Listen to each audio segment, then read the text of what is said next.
नमस्कार, मैं कमलेश कबीर आपका एक बार फिर स्वागत करता हूँ इस नए एपिसोड में।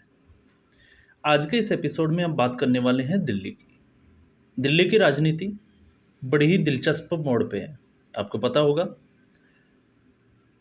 पिछले 6 या 7 महीने से अगर हम नज़र डालें तो दिल्ली की राजनीति के बारे में देश का कोई भी व्यक्ति जो है वो आपको सब कुछ बता सकता है, क्योंकि जिस तरीके से दिल्ली की खबरें, दिल्ली में क्या हुआ, शराब घोटाले में किसको कितने सम्मान दिए गए, किसकी गिरफ्तारी कब हुई, कोर्ट में क्या क्या हुआ, ये सब सुनते सुनते जो है वो सब लोगों के दिमाग में वो सारी चीज़ें जो है वो अब बैठ गई है।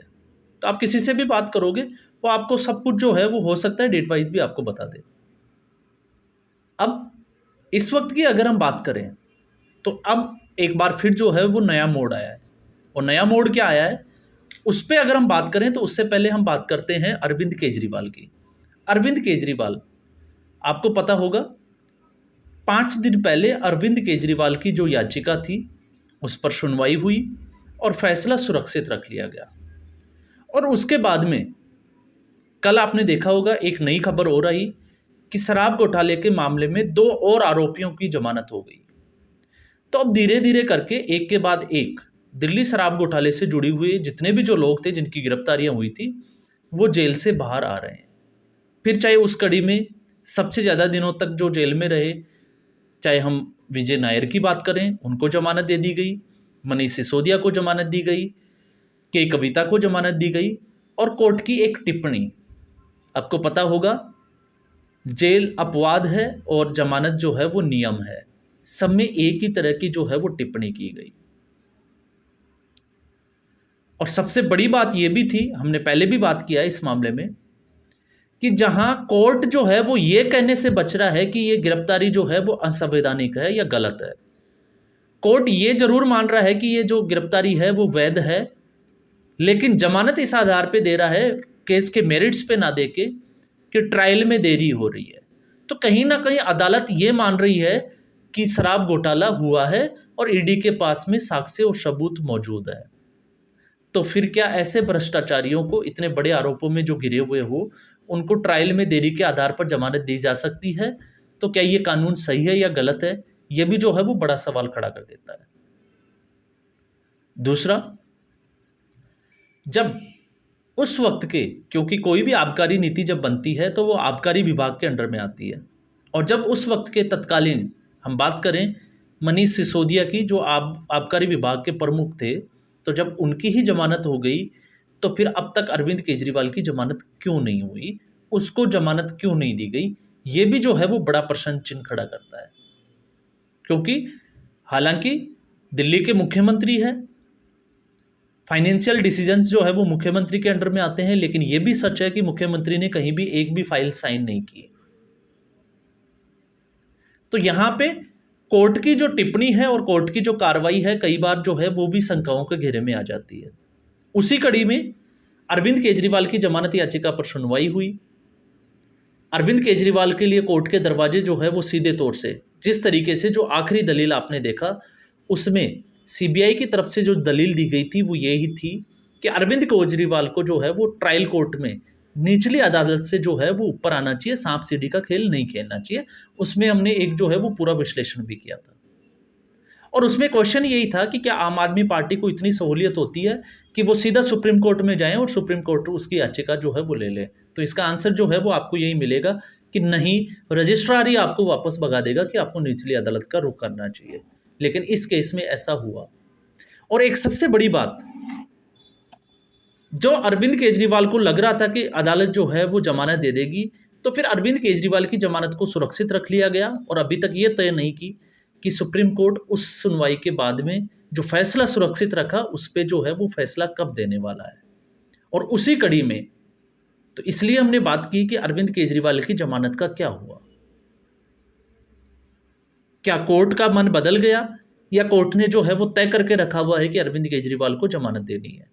लेकिन इसी बीच एक नई खबर फिर आ जाती है और इसमें एक नया ट्विस्ट आ जाता है। और इस बार खबर यह है कि दिल्ली में राष्ट्रपति शासन लगाने के लिए भारतीय जनता पार्टी के, आपको पता होगा, नेता प्रतिपक्ष विजेंद्र जो गुप्ता है, उन्होंने एक जिसको कहें कि लिखित में एक एप्लीकेशन जो है वो राष्ट्रपति महोदया को दी, और उसके बाद में राष्ट्रपति द्रौपदी मुर्मू ने उसको जो है वो आगे ट्रांसफ़र कर दिया, संज्ञान लेने के लिए बोला है एमएचए को, मिनिस्ट्री ऑफ होम अफेयर्स, गृह मंत्रालय और गृह सचिव को। अब गेंद जो है वो गृह मंत्रालय के पाले में है कि दिल्ली में राष्ट्रपति शासन लगेगा या नहीं लगेगा। और अगर हम विजेंद्र गुप्ता की अगर दलीलों की बात माने, दलीलों की बात करें कि किस आधार पे विजेंद्र गुप्ता ने मांग की कि दिल्ली में जो है वो राष्ट्रपति शासन लगना चाहिए, तो उससे सबसे बड़ी बात ये आती है कि दिल्ली के मुख्यमंत्री जेल में है, लेकिन उन्होंने अभी इस्तीफा नहीं दिया है और जिद पकड़े हुए हैं कि उन्होंने जेल से ही सरकार चलानी है। और वैसे भी हमने बात की थी कि एक के बाद एक नहीं, 8 विधायक जो है वो तिहाड़ की यात्रा कर चुके हैं या तो फिर तिहाड़ में है। यह स्थिति आम आदमी पार्टी की, तो इससे आम आदमी पार्टी की क्रेडिबिलिटी पे सवाल उठना वो वाजबी है। और वो इसलिए क्योंकि आपको पता होगा 2015 में नरेंद्र तोमर, फिर उसके बाद में संदीप कुमार, इसके अलावा भी बहुत सारे लोग जो हैं वो जेल की यात्रा कर चुके हैं। और अभी भी आपने देखा अमानतुल्लाह खान, उनको ईडी ने अरेस्ट किया है और उनको न्यायिक हिरासत में भेज दिया गया है। तो ऐसी स्थिति में भारतीय जनता पार्टी ने जो मांग रखी है राष्ट्रपति शासन की, तो उसके पीछे के कारण और वजह क्या दी, वो थे कि अभी तक दिल्ली में छठे दिल्ली का जो वित्त आयोग है उसका गठन नहीं किया गया है। तो ये वैसे अगर हम देखें तो ये संविधान के खिलाफ है, क्योंकि अगर वित्त आयोग का गठन नहीं होगा तो फिर फंड्स वगैरह कैसे रिलीज होंगे। और यही एक बड़ी वजह है कि दिल्ली का जो नगर निगम है वो किस तरीके से काम कर रहा है। इसके अलावा दिल्ली की जो प्रशासनिक व्यवस्था है, क्योंकि मुख्यमंत्री जो है वो जेल से साइन नहीं कर सकते, आपको पता होगा कोर्ट का एक ऑर्डर है, तो फिर दिल्ली की प्रशासनिक व्यवस्थाओं का क्या होगा। दूसरा, सीएजी की जो 11 रिपोर्ट्स थी उसको अभी तक आतिशी ने सार्वजनिक या हमको कहें कि उसको नहीं किया है, तो उससे जो है या हम कहें कि सदन में नहीं रखा है, क्योंकि सीएजी की जो रिपोर्ट होती है उसको सदन में रखना होता है। तो सदन में जब रखेंगे, जब विधानसभा का सत्र होगा, तो पिछले 5-6 महीने से विधानसभा का सत्र नहीं बुलाया गया है। इससे पहले भी जो सत्र बुलाया था विधानसभा का आपको पता होगा। तो अब तक जो विधानसभा के सत्र बुलाए, वैसे आप देखोगे उनमें कॉमन सी चीज़ थी कि अरविंद केजरीवाल को कोई स्टोरी सुनानी होती थी, तब वो जो है वो विधानसभा का सत्र बुलाते थे और उसमें प्रश्नकाल नहीं रखा जाता था। तो ये भी जो है वो एक बड़ा मुद्दा बन रहा है। और दूसरा जो है वो केंद्र की जो योजनाएं हैं वो दिल्ली में लागू नहीं की जा रही है, और उनमें सबसे बड़ी योजना है आयुष्मान भारत योजना। तो इससे जो है वो लगातार, और आपने ये भी देखा है कि किस तरीके से दिल्ली सरकार, आम आदमी पार्टी की सरकार और आईएलजी वीके सक्सेना के बीच में लगातार टकराव देखा जा रहा है। तो ये कुछ बड़ी वजह जो है वो नज़र आ रही है, जिसके तहत भारतीय जनता पार्टी ने राष्ट्रपति शासन की मांग रखी है। लेकिन अब सवाल खड़ा ये होता है कि क्या दिल्ली में राष्ट्रपति शासन लगाया जा सकता है। वैसे इससे पहले भी जो है वो दिल्ली में राष्ट्रपति शासन लगा था, आपको पता होगा, जब अरविंद केजरीवाल की ही सरकार थी।